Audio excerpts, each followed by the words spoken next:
tubikesha muzehe Paul Kagame. Jamawe Paul Kagame yewe arambe igihe cyose.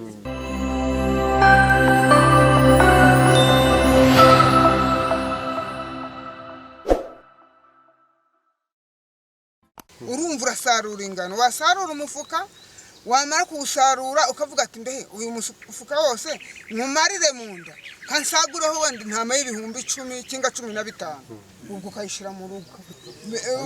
Ubuhinzi bw'ubu buteza imbere intuza umuturage.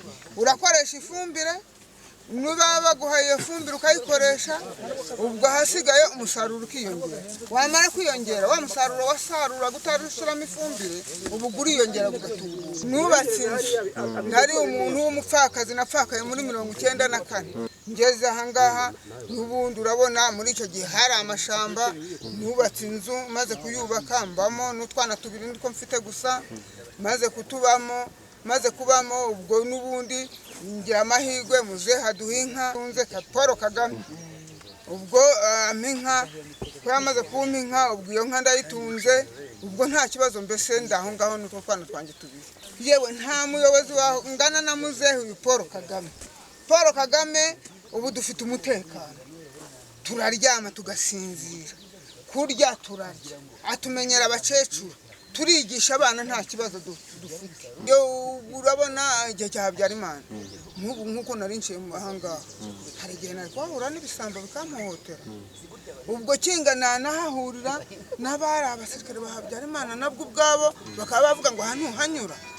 Ubwo rero ntacyo nanganya n'ubuyobozi bw'ubu. Mbere ndakubwiye buriya igihe cyo bari no ku rugamba ntago wifuzaga kunyura haruguru, nubwo abagore n'umufasha wawe baramukwakaga bakagutwara agasigara wenyine. Yagira amahirwe wenda bamusiga batanamuhambiye akaba afite amahoro. Hari igihe bamuhambiraga agasigara ari nk'imbohira aho ngaho, ariko ubu ngubu nta kibazo, uragenda nubwo byabasambiri nubwo byasatatu uragenda wanahura n'abo basirikare urabasuhuza ukomeza utahe n'ubundi nta kibazo. Ngewe bumvuka imanyagiro, nkunda no kwinyura muri uyu muhanda nka saa moya n'igice, ariko mpamanuka nta n'icyo ndi kwishira, kandi no mu rugo turaryama neza ntacyo tuba kiri kuduhungabana. Tubikesha muzehe Paul Kagame. Yewe ari nk'umuntu umuntu arabonana nawe, nuba twamuterura nuba twamugira iki, jamawe Paul Kagame yewe arambe igihe cyose. Kubera tumenya igihe cyose aho turi aratumenya. Namwifuriza amahoro, nkamwifuriza no kongera kwiyamamaza, tukongera tukamutora 100%.